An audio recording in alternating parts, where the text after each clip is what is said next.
No, I don't think so. See, the outward beauty which is there, the artworks which are there, the wall paintings, the glass paintings in the churches, etc.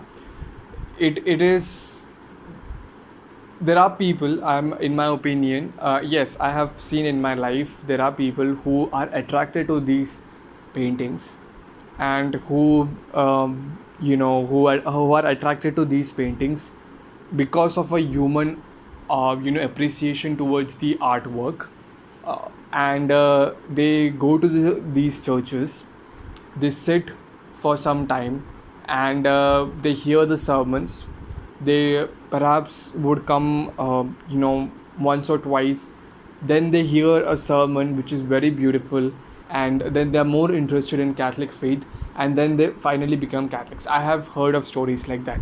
I'm not saying that I have friends like that, but they are very very exception, with a few, very few in nature. The fact that people usually think, the priests think that uh, if you have big altars, if you have big churches, and you have beautiful churches, etc., it would add to the faith, and it would add to the faith, and it would add to the your people would be attracted by it, and people would come to the church. It would make the whole experience of offering a mass much more beautiful, and so on and so forth. People would be able to concentrate it more, and so on and so forth. First of all, yes, to an extent, it could help in concentration, but in my opinion, if one wants to, uh, so this is the thing, the artworks would only help you in creating tourists, not in creating faithfuls. Artworks would only help you bringing tourists to the church, and they would leave as tourists. When I say they would leave as tourists, what I am saying is that they would look at the church, they would appreciate the beauty, they would look at the high walls which are there, they would look at all these things, and they would go back. And they would go back. They would not come again, because they have already seen the beauty. Perhaps they would come again, and that's why many churches in Europe have become tourist destinations. Even people of other faith visit these churches, and it's not just in West. Even in back in India is the same thing.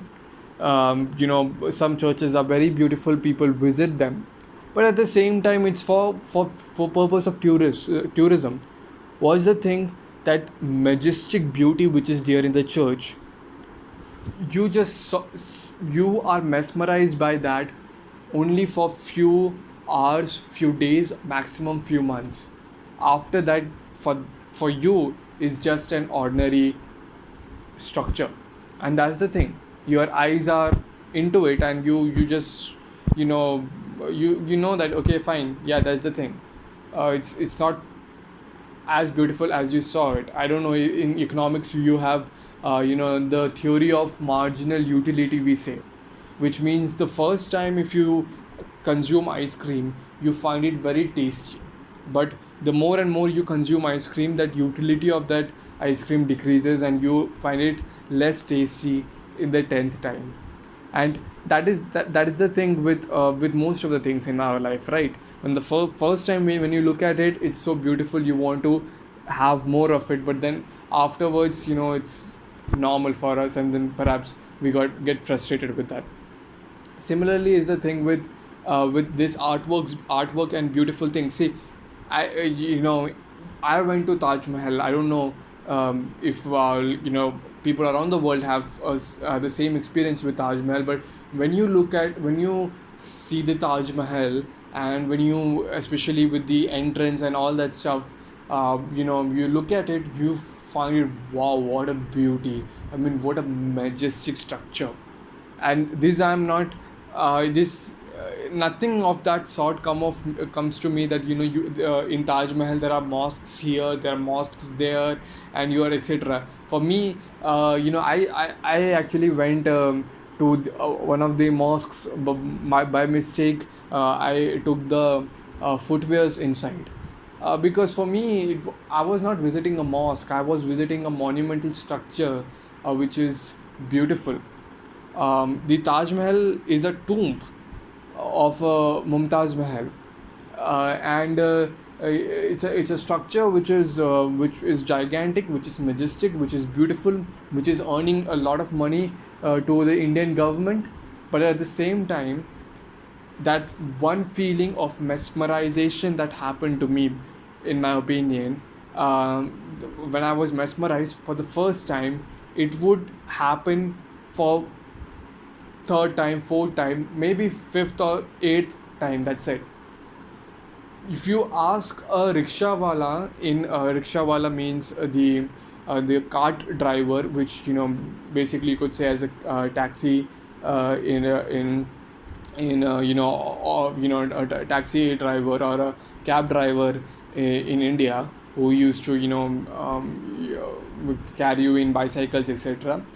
If you ask them, for them, yeah, it's Taj Mahal, it's giving them income, but they don't find it very majestic.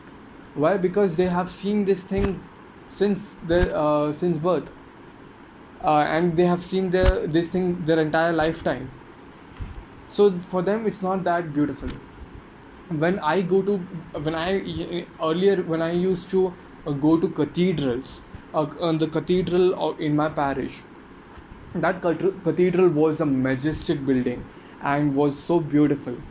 But then I visited this cathedral time and again, and I found it, oh yeah, it's just an ordinary church. It's like, that majestic feeling, that mesmerized feeling, that wasn't coming to me afterwards.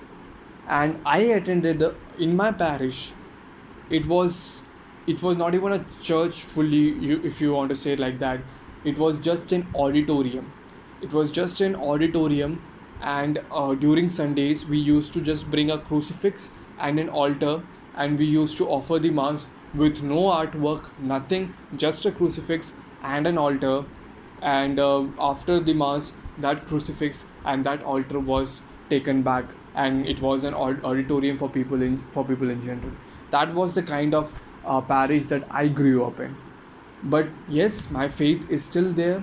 Many people do still attend the church, and even if people have left that church and left Catholic faith, it's not because there was no gigantic building, or there was no gigantic artwork. It was because sermons were not better. That would be one thing. But more importantly, even in general, many things happened that people were not very much participative in the faith. The pastoral care was not that good, might be. And more importantly, and this is the thing, when people start to leave the church, the shepherd of the church is like, it's not the good shepherd who went for the lost sheep. The people are losing the church, and he doesn't even know how many people are in the church, or he can't remember the faces of all. And it's just like, he doesn't approach. So when people are leaving, you should actually go and approach the the particular person who has left the church, or who is not coming to mass for several days, for several weeks. You ask them, is it everything okay, and why are you leaving the church? And if that is the thing, then enter into a apologetic, say that why the church is important, why you have to come to the church, why the Catholic faith is the one true faith. But to say all these things, first of all, you need to know all these things.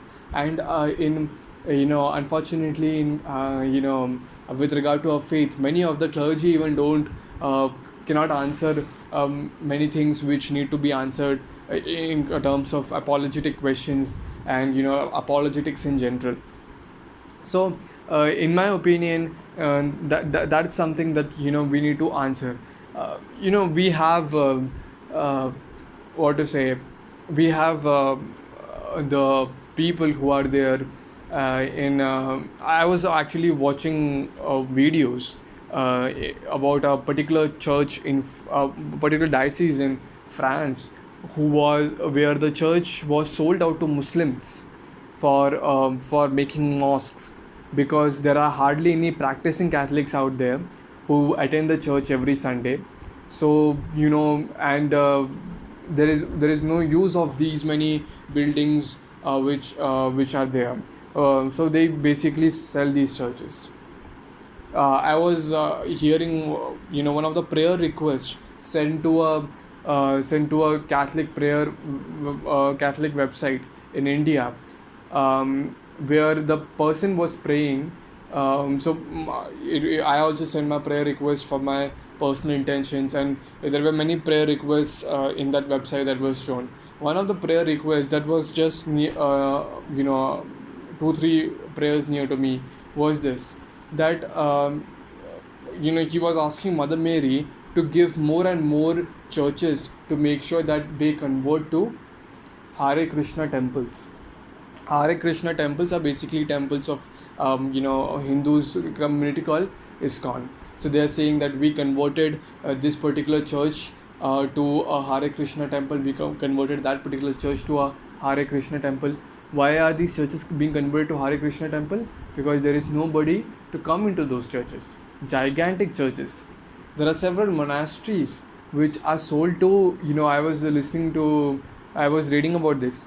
One of the monasteries in Canada or something, in Canada, Catholic monasteries was sold to make sure the Harry Potter theme park to be made into an Harry Potter theme park. This is the fate that this is our fate that would happen to us. This is something which would happen to us if we don't think about faith, and we think about materialistically big things that we think about this materialistic beauty. At the end of the day, that if we focus on materialistic beauty alone, then it would be converted to a Harry Potter theme park. And that is my that is what I want to say right now, is that we should focus more on faith, then on charity, and then on this artistic beauty of whatever we can say. But first is faith. Faith is very important. Faith is what saves the souls. Big, beautiful churches don't, if there is nobody to come into those big, beautiful churches. And if people are distracted, they would be distracted even if there is no artwork, and even if there is a lot of artwork, because distraction doesn't work that way. Once that mesmerization towards the church goes, then distraction would soon come up. And we are not building church as tourists, right? We for tourist purpose. Those people who are coming to the church would come there for the lifetime. So that argument that beautiful this beautiful artwork, etc., would help in reducing distractions, is absolutely not true.